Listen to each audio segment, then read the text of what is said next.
What if the tiniest DJI camera just became the most powerful content cheat code you own? Imagine pressing record once, then walking away knowing you already have footage for YouTube, TikTok, Shorts, Reels, and whatever platform shows up next. That is what the Osmo Action 6 claims to offer over the Action 5 Pro. This is not a spec sheet tour, this is a reality check. If you already own the Action 5 Pro, or even the Action 4, you need to know whether this box actually changes your shooting day or just tempts your wallet. By the end, you will know exactly who should upgrade, who should hold their cash, and who can finally switch away from GoPro without feeling like they are losing anything. Let us start with the core of everything, that redesigned square sensor. DJI calls it a 1/1.1-inch class chip with a true 3840 by 3840 readout. In plain language, think of it as a perfect digital square, not a chopped rectangle pretending to be flexible. From that square, you can carve out a traditional widescreen frame for long videos and a tall vertical frame for shorts, both in full 4K detail. From the same clip, on the Action 5 Pro, you could shoot in a taller mode and reframe later, but you were still confined inside a rectangular sensor. That meant some pixels were basically wasted for one format or the other, and you had less room for stabilization on top of reframing. With the Action 6, every direction has fresh image area to work with. For creators who live in both horizontal and vertical worlds, that is the first upgrade that actually affects your timeline.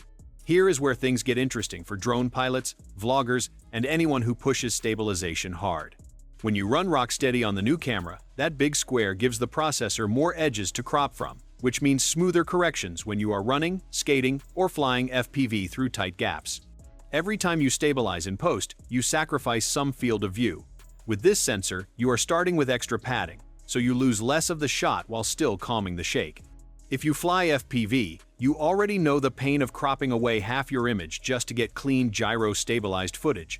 A square readout at up to 4K 60 means more usable detail survives once you are done warping and smoothing that footage. Is it perfect? No, you still do not get 8K or endless slow motion, but that was never the point of this upgrade. The point is one clip that can feed multiple edits without completely destroying resolution. Now, that square sensor on its own would already be a nice step up. But DJI did something we almost never see on an action cam: a variable aperture. Instead of being locked at a single 2.8 like many older models, this lens glides between around f2 and f4. That sounds tiny on paper, but it hits several real-world problems at once. Wide open, the camera pulls in more light for night streets, dim clubs, and indoor gigs where these tiny sensors usually start to crumble. Stopping down, you gain more depth of field and more flexibility when shooting in hard sunlight without constantly swapping ND filters.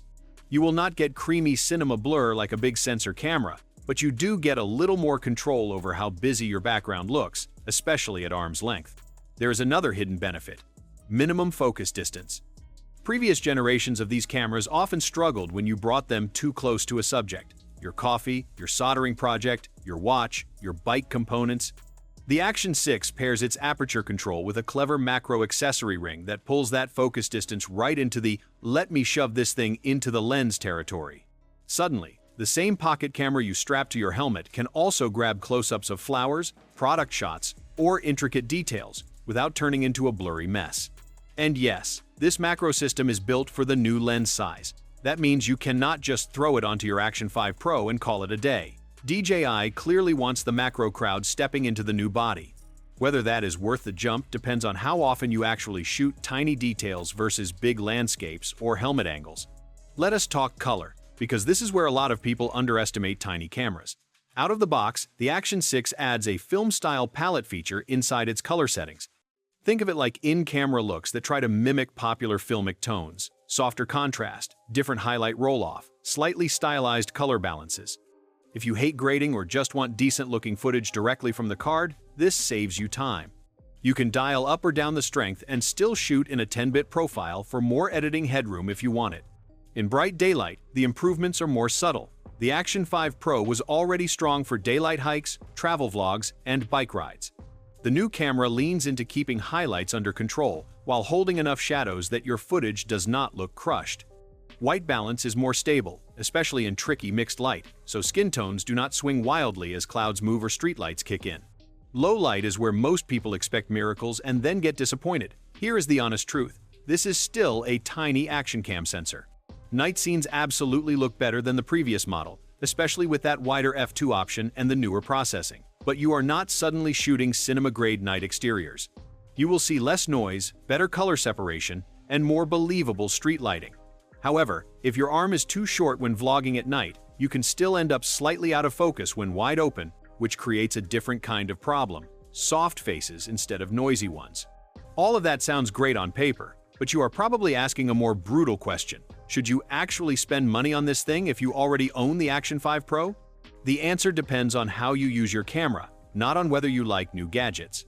If you are a casual user, recording vacations, family trips, and the occasional bike ride, the older camera probably still does everything you need.